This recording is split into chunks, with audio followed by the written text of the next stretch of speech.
Hello mga bakla! Welcome back! At syempre nagbabalik na naman ang napakaganda, nag-iisang diwata ng New Zealand na si Jingjing! At syempre for today's video, as in talagang nakakawindang na talaga dito sa New Zealand. As in talagang marami talagang pagbabago. At syempre bago natin ipagpatuloy ang video ito, isang intro muna!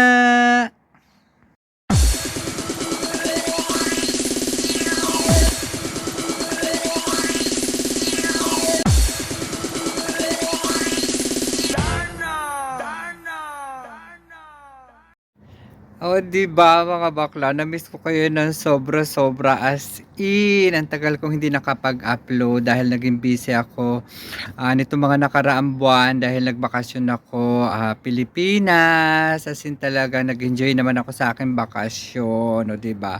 At ito na nga mga bakla, ipakita ko sa inyo yung aking bagong kwarto na inuupahan at kung magkano. So ito, pasyal ko muna kayo sa aking bagong kwarto mga bakla. I miss you!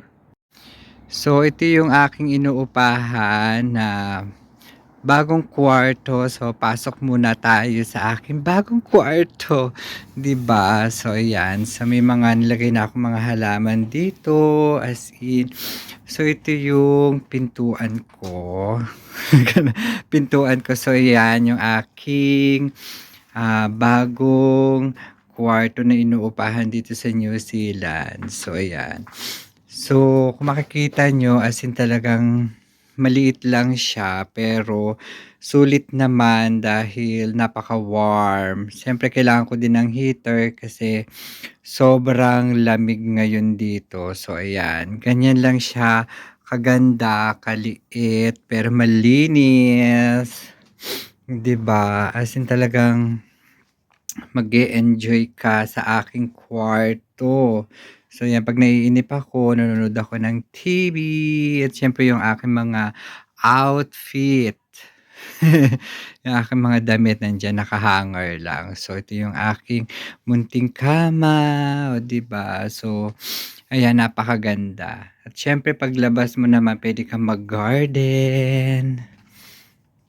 So ayan.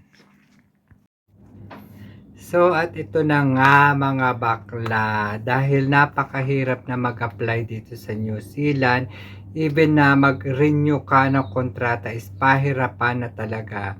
Like nung visa namin, as in talagang kinausap na yung iba kong kasama dun sa HR, kasama ng aming manager, na hindi na sila makapagbigay ng extension ng visa dahil sa higpit ng immigration. At alam nyo ba mga bakla na dito sa Queenstown kung saan ako nagtatrabaho, as in talaga mawawalan talaga sila ng mga staff.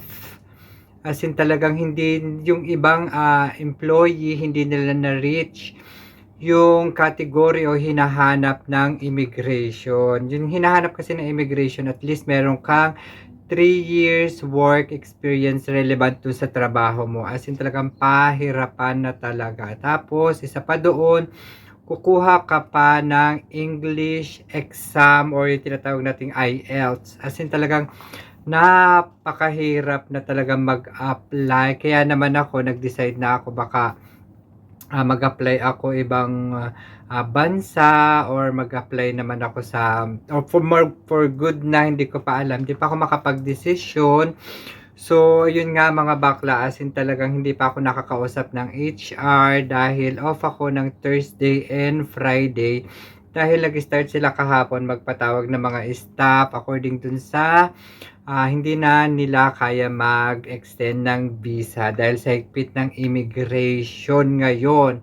So kung nagbabalak ka na mag-apply as housekeeping dito sa New Zealand, mag-isip-isip ka na. 'Di ba mga bakla, as in talagang nawindang din ako ng bonggang-bongga dun sa bad news na yon. hindi naman ako kinakabahan dahil marami na naman akong work experience abroad, kaya so medyo may advantage na rin. So pwede rin naman ako lumipat sa ibang bansa para makapaghanap ng ibang trabaho. So yun, so kalimitan naman, tinanong nung kasama ko na kung pwede pa sila ma-hired sa mga susunod na taon dahil magpapahinga muna siya ng isang taon. So it depends pa rin yan kay immigration, mga bakla. So maraming changes, kagaya ng sa salary, mga requirements. Ayun, marami talaga, as in maraming pagbabago. Pero sabi naman ng HR na marami pang pwede mangyari, pero sa ngayon mahirap talaga silang mag-extend ng visa. At alam niyo ba mga bakla na pag nag-apply ka dito sa New Zealand, marami ng documents ang hahanapin sa inyo.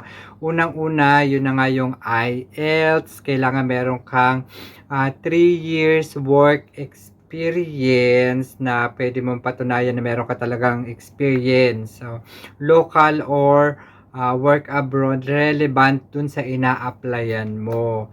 So yan mga bakla, as in talagang nakakaloka na. So yan, na-miss ko kayo ng bonggang-bongga, as in ang tagal ko hindi nakapag-upload, 'di ba? As in talagang halos 2 months ako hindi nakapag-upload dahil sa sobrang busy. As in talagang maraming inasikaso doon sa Pilipinas.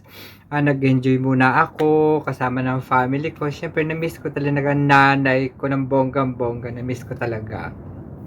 And then, ito na nga mga bakla. As in talagang nag-iisip ako kung saan ako pwede mag-apply. Kaya, sana kung mag-for good na ako, kung makauwi man ako ng Pilipinas, sana supportahan niyo pa rin ang aking mga vlogs. At syempre, pag uwi ko ng Pilipinas, may iba na yung aking content na sana ay supportahan niyo mga bakla. So, ayan. So, natapos na naman ang video ito, at kung nagustuhan mo, please don't forget to subscribe and hit the bell button notification para updated ka sa aking mga susunod na mga videos. At syempre, ito ang nag-iisa ang napakagandang tiwata ng New Zealand na si Jing Jing na nagsasabing I love you all. Thank you for watching. From the bottom of my heart, thank you so much sa mga nag-support sa aking mga vlog, sa mga nag-subscribe. Ayan, thank you so much. At lagi ko po sinasabi, MYMP, make your mama proud.